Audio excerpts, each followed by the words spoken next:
குழந்தை செல்வம். குழந்தை செல்வம் என்பது அல்லாஹு ஜல்ல ஷானஹு தஆலா அருள்மறையிலே சொல்லுகிறான். சில இடங்களிலே அந்த குழந்தை செல்வங்களை பற்றி அல்லாஹ் சொல்லும் பொழுது அந்த குழந்தை செல்வம் உங்களுக்கு கொடுக்கப்பட்டது அமானிதம் என்று சொல்லுகிறான். அதே அந்த குழந்தை செல்வங்களை பற்றி இன்னொரு இடத்தில் அல்லாஹ் பேசும் பொழுது இப்படி சொல்லுவான், அது உங்களுக்கு குழப்பம் என்று சொல்லுவான், ஃபித்னா என்று சொல்லுவான். இன்னமா அம்வாலுக்கும் அவுலாதுக்கும் ஃபித்னா என்று சொல்லுவான். உங்களுக்கு கொடுக்கப்பட்ட பொருட்செல்வங்களும் குழந்தை செல்வங்களும் அது உங்களுக்கு குழப்பத்தை தான் உண்டாக்கும் என்று சொல்லுகிறார். இன்னொரு இடத்திலே அல்லாஹ் பேசுவான், ஜீனத்துல் ஹயாத்தி துன்யா, உங்களுக்கு கொடுக்கப்பட்ட அந்த குழந்தைகள் உலகத்தின் அலங்கார பொருட்கள் என்று சொல்லுவான். பல்வேறு இடங்களிலே பலவரை அல்லாஹு ஜல்ல ஷானஹு தஆலா குழந்தைகளை பற்றியும் பொருளாதாரத்தை பற்றியும் அல்லாஹ் வித்தியாசமாக சொல்லிக் கொண்டே இருப்பான். கண்ணியமானவர்களே, அல்லாஹுவின் நல்லடியார்களே, குழந்தைகளிடத்தில் நாம் எப்படி அணுகுகிறோமோ அதற்கேற்றால் போல் அவை நமக்கு அமையும் என்பதைத்தான் அல்லாஹ் சொல்லுகிறான்.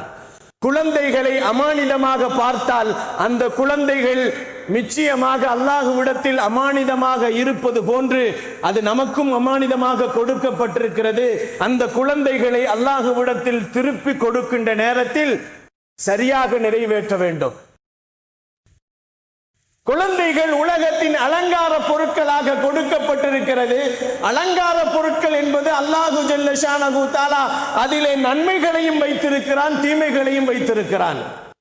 அந்த குழந்தைகளை நாம் அலங்கார பொருட்களாக எடுத்துக்கொண்டால் அந்த குழந்தைகளை நாம் எப்படி வளர்க்குகிறோம்? அலங்காரம் மறுமையில் சொர்க்கத்திற்கு அலங்காரமாக வளர்த்தால் அது அங்கே அலங்காரமாக இருக்கும். உலகத்திற்கு அலங்காரமாக வளர்த்தால் அது நமக்கு கூட பயன் தராது என்று சொன்னார்கள் பெருமான் ஸல்லல்லாஹு அலைஹி வஸல்லம். குழந்தைகளை வளர்ப்பதிலே அல்லாஹு ஜல்ல ஷானஹு தஆலா மிக முக்கியத்தை நமக்கு சொல்லி தருவான். குழந்தைகள் உங்களுக்கு அமானிதம். குழந்தைகள் உங்களுக்கு அல்லாஹ்வினால் கொடுக்கப்பட்ட ஒரு குழப்பம் என்று சொல்லுகிறான். கண்ணியமானவர்களே, அல்லாஹ்வின் நல்லடியார்களே, அதை நீங்கள் எப்படி எடுத்துக் கொள்கிறீர்களோ அப்படித்தான் அது உங்களுக்கு விளங்கும். நபிகள் நாயகம் ஸல்லல்லாஹு அலைஹி வஸல்லம் ஒரு ஹதீஸிலே இப்படி சொல்லுவார்கள், அக்ரிமு அவுலாதக்கும், உங்கள் குழந்தைகளை நீங்கள் கண்ணியமாக வளருங்கள். அத்திபு அவுலாதக்கும், உங்கள் குழந்தைகளுக்கு பெருமானார் அடுத்த ஹதீஸிலே சொல்வார்கள், அத்திபு அவுலாதக்கும், உங்கள் குழந்தைகளுக்கு நல் ஒழுக்கங்களை